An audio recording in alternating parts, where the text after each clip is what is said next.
In this test, you are going to hear a number of recordings. As you listen, you will have to answer questions about what you hear. Before each recording, you will have some time to read the instructions and the questions. You will also have half a minute at the end of each recording to check your answers. Each recording is played once only. There are 4 main sections in the test. In the exam, you are advised to write all your answers in the listening question booklet. At the end of the test, you will have 10 minutes to transfer your answers to an answer sheet. So that you can repeat the tests in this book, you should write your answers on a sheet of paper rather than the book, and practice transferring them to a copy of the answer sheet. Now look at Section 1 of the test. Section 1. You are going to listen to a telephone conversation between 2 people, a customer and an assistant in a gift shop. First, look at questions 1 to 4. As you can see, there are 4 alternative answers, A, B, C and D, for each question. Decide which alternative is the most suitable answer and circle the appropriate letter.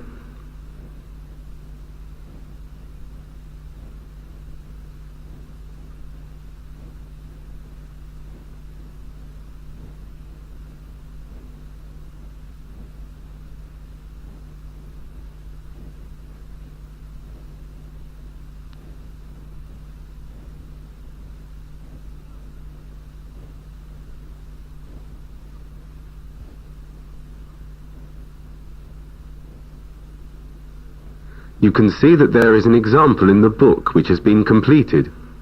This part of the conversation will now be played for you. I'd like to send some flowers and some chocolates. Okay, I'll just get the computer on. Right. Can I just take your details? Yes, certainly. Your name? Angela Love. Angela Love.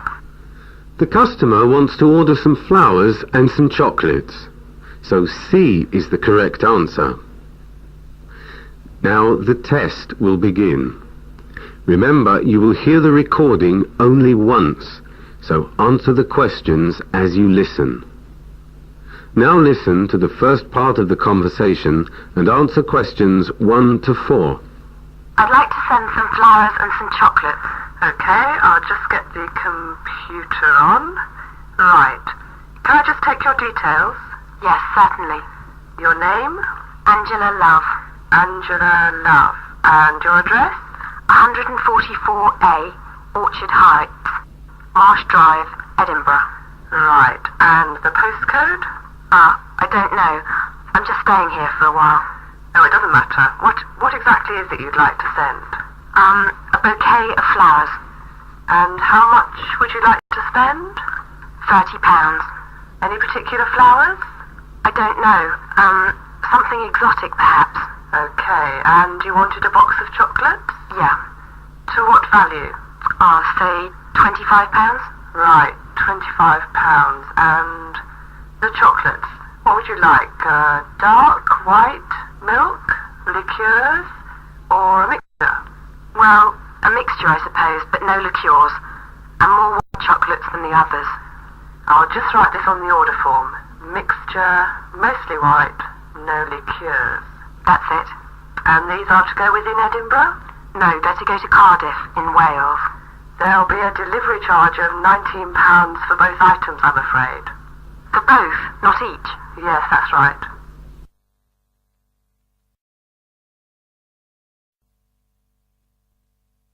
Before the speakers continue their conversation, look at questions 5 to 10.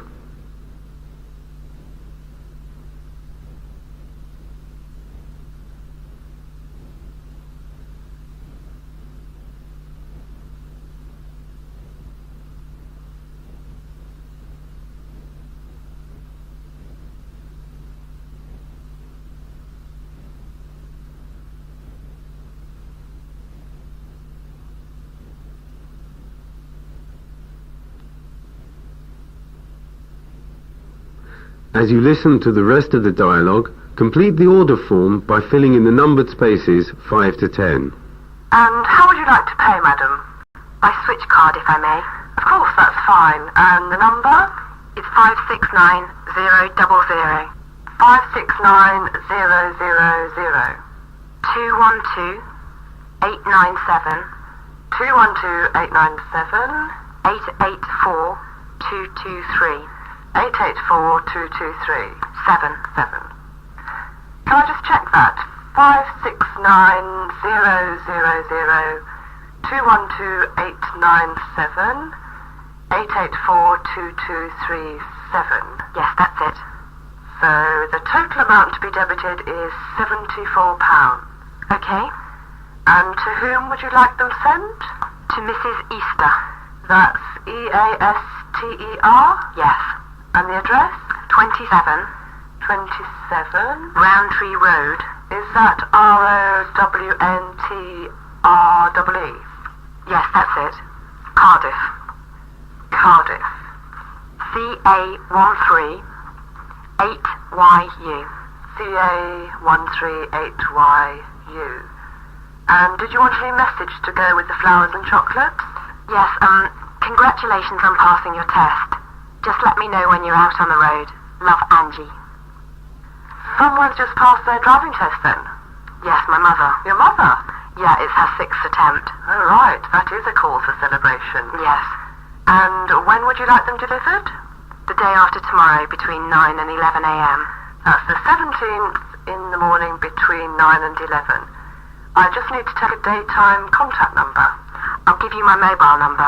It's 0963 371 555. 0963 317. No, 371 555. 371 555. I'll arrange this for you now. Okay, thank you. Thank you. Goodbye. Have a nice day. You too. Goodbye. That is the end of section 1.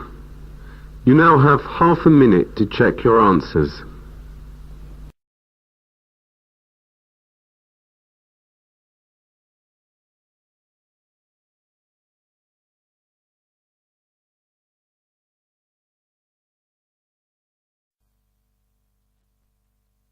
Section 2. You are going to hear a talk given by the university sports representative of the student union at a university. First, look at questions 11 to 13.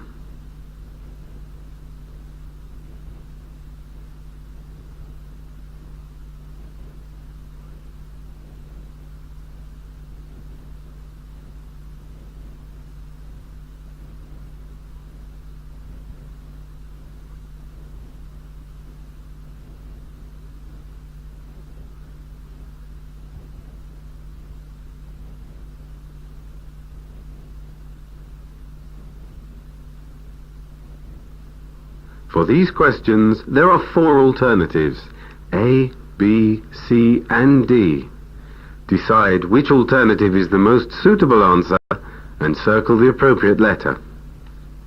Good afternoon. My name is Mick Clark and I'm the sports rep from the Students' Union. As well as these talks on the university sports facilities, information will be put up on notice boards all over the campus, so you will definitely all know where to find us. Well, as you have probably realised, the university is spread all over the place, and the sports facilities are, I'm afraid, no different. If you look at the map here on the screen, you'll see we're here on Thames Street, opposite the City Library. If you look down at the bottom of this map, on the right, you'll see Burse Road. On the left of the police station, between the shopping complex and the theatre, and the Phoenix Theatre, is the University Sports Complex.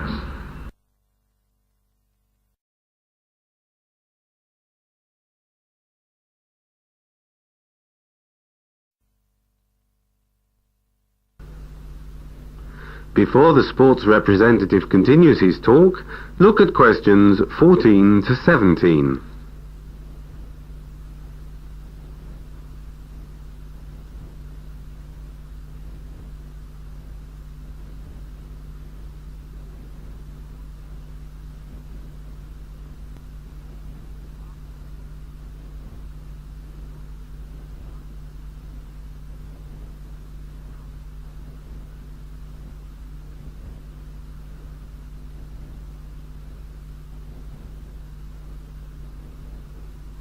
As you listen to the next part of the talk, tick the future developments which the speaker mentions. The complex is arranged over 4 floors, 2 above ground and 2 below. The buildings were just completed last year, funded by an anonymous donor.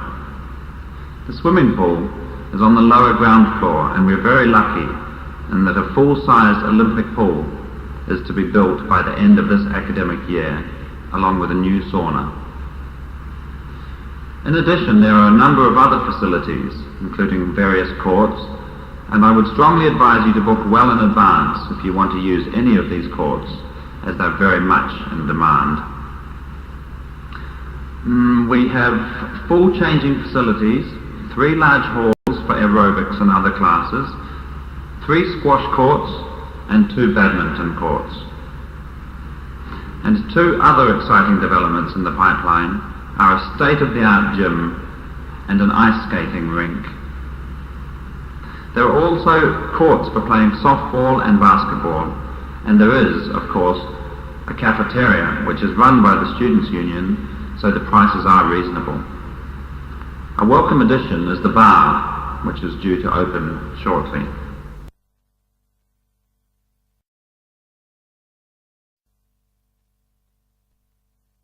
Before the speaker continues his talk, look at questions 18 to 20.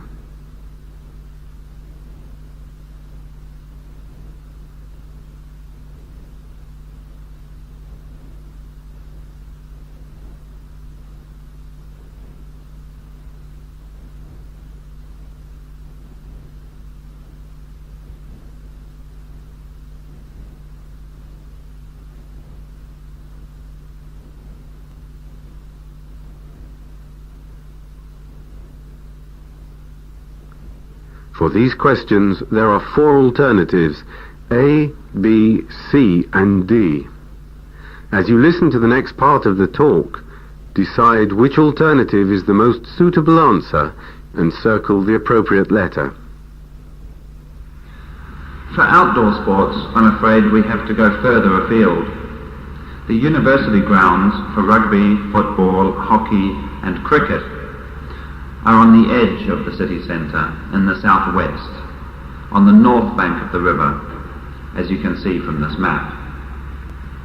The rowing and canoeing clubs, which are very popular, also run from there.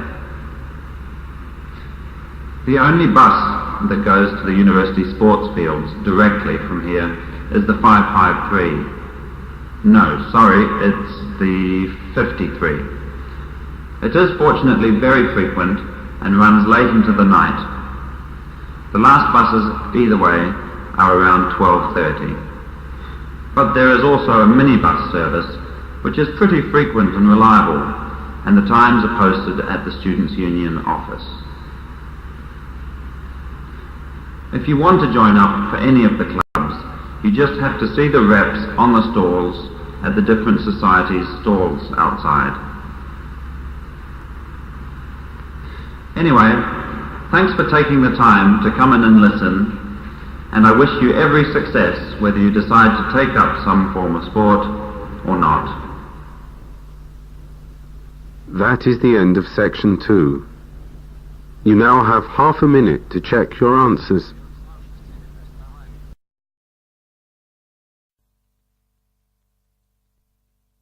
Section 3. You are going to listen to a conversation between a tutor and 2 students who are inquiring about student awards. First, look at questions 21 to 26.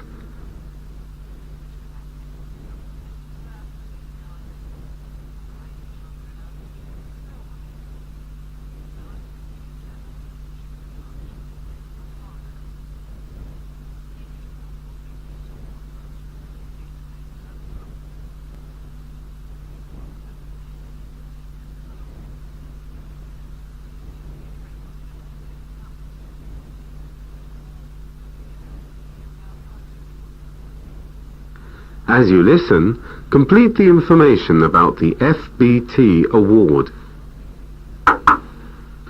Come in. Sandra and Derek. Come in. Good morning, Dr. Warner. Good morning, Sandra. Good morning, Dr. Warner. Good morning, Derek. We know you're busy, but have you got a moment? Yes, for the moment I'm free. What can I do for you? We just wanted to ask your advice about applying for awards. Oh, right. Which awards are you interested in? Well, I'm interested in the FBT award for a grant to travel abroad. And I'd like to apply for the Bissica Travel Award for a research grant in entomology in Jordan. Okay. You do know that you have to satisfy a number of criteria to be eligible for each award. Yes. The book is here somewhere. Right, here it is.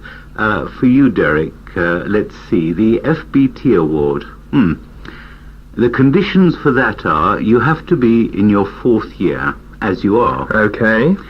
You have to be a British or Commonwealth citizen, so you're okay on that one as well. Yes. And you have to come in the top 5 students in your year in your finals. Right. Well, obviously that I won't know until I've taken my exams. No, but you should put in the application now, as the deadline is the end of June. No, sorry, it's May. And that's before the exams even start. So they expect you to tell them afterwards.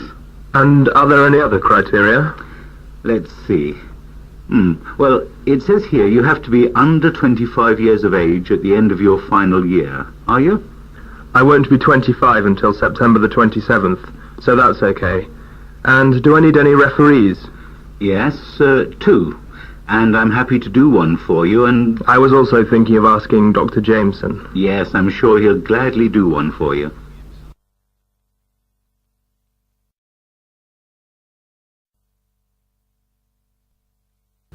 Before the conversation continues, look at questions 27 to 30.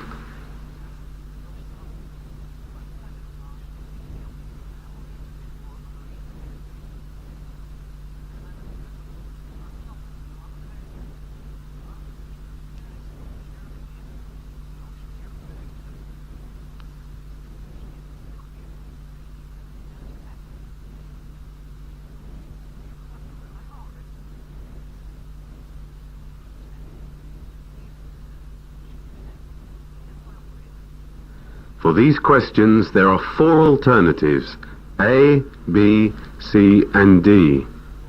Decide which alternative is the most suitable for what you hear and circle the appropriate letter. And Sandra, Yes. the Bissica Award is a lot stricter, as it's for a much larger sum of money, and you must realize that the competition is very stiff indeed. Yes, I've heard it's not easy to get one as there are only 3 per year. Yes, you're right.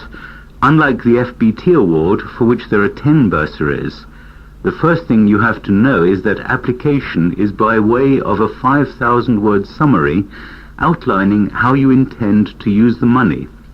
Of course, accompanied by a covering 1-page form with all your personal details. Yes, I know about that.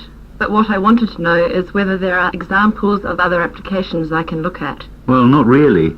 The summary has to be very much an original piece, and that I cannot emphasize enough. If there are any signs of it having been copied, then... I see, but will you be able to read it through for me? Oh, I don't see why not. Oh, that's all right then. What do you think my chances are of my getting one of the grants? It's difficult to say. There's usually about 20 to 30 people applying every year. And this year? Well, I'd imagine it's about the same. Who decides?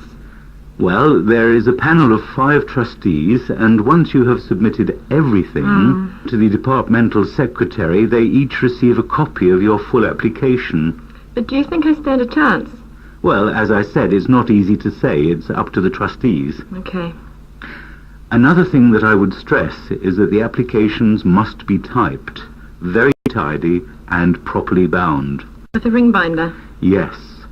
There have been complaints in previous years about the lack of care taken in completing the forms and essays. This applies to you too, Derek. Yes. Well, it's only fair. After all, we are asking for help. Yes. Is there anything else I can help you with while you're here, Sandra? No. Thank you very much for all your help. Derek? No. And thank you for your help. That is the end of section 3. You now have half a minute to check your answers.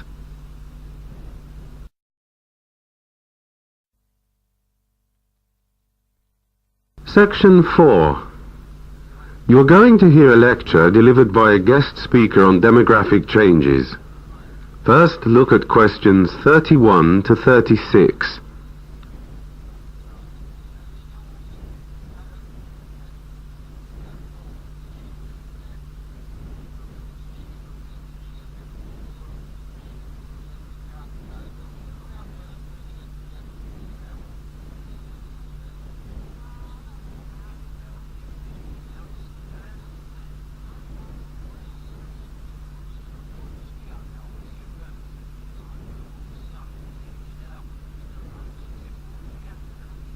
As you listen, complete the lecture notes in the space provided.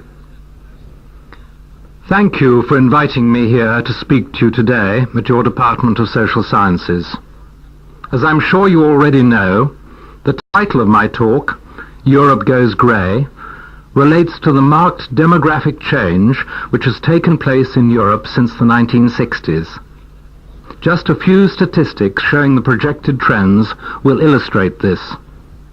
By the year 2029, almost 1 in 4 of the population of the UK will be over the present retirement age of 60 years for women and 65 for men.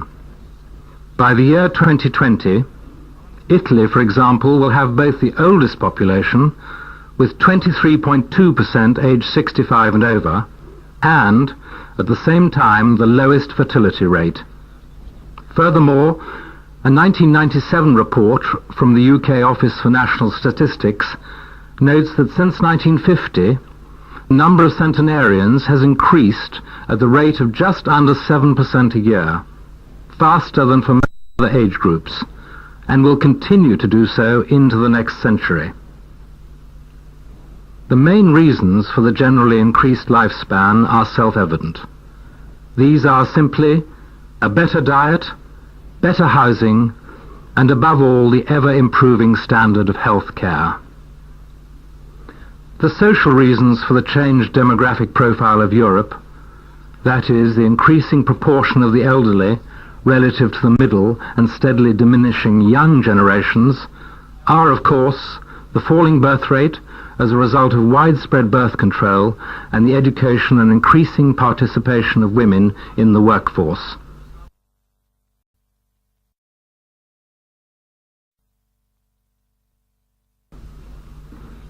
Before the speaker continues, look at questions 37 to 40.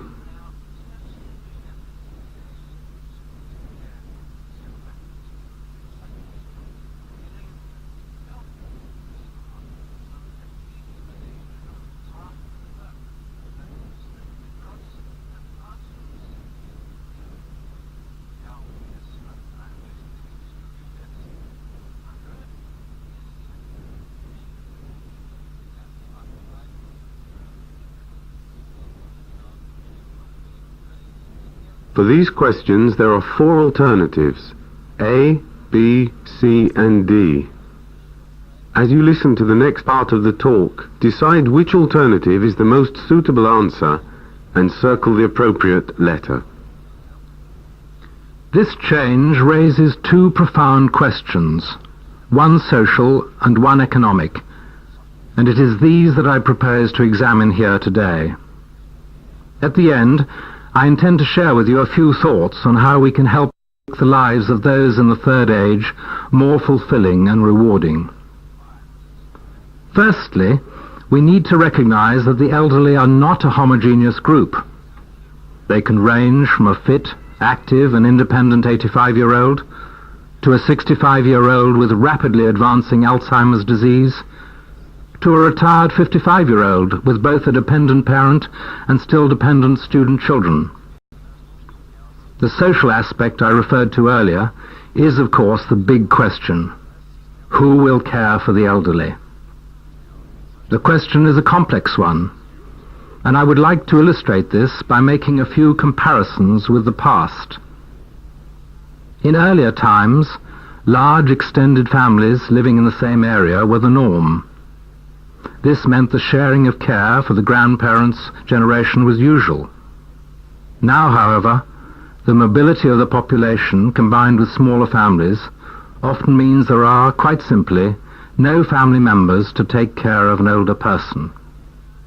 The breakdown of traditional family structures and the increase in divorce has exacerbated this. The other big question, the economic one, involves the increasing cost of adjustment to this situation, and how the burden of this cost can most equitably be shared between, on the one hand, the elderly and their families, and on the other, the relatively smaller number of people of working age whose tax contributions have to be used to fund pensions and services for an increasingly elderly population, as well as all the other demands on the public purse. The questions raised by this demographic change are exercising governments all over Europe, and there is naturally widespread debate about how best to help financially those who can to remain independent, while supporting those who cannot, and ensuring that they continue a sometimes failing life with dignity. I promise to finish with a few thoughts about how we might come closer to achieving this. More imaginative use is being made of existing property by adapting it for elderly, often less able people, and their needs are now being kept in mind by planners, local authorities, and transport providers. But not forgetting the cry, where does the money come from? We need radically to rethink the arrangements for funding pensions and younger people's planning for retirement. Innovative insurance schemes should be developed to assist people in providing for the future, and financial institutions ought to be thinking about these. So I will close by repeating that I believe we should do everything to enable the elderly to live meaningful and rewarding lives. After all, we will be in the same situation all too soon. Thank you, and I would welcome any questions or comments from the floor. That is the end of section 4. You now have half a minute to check your answers.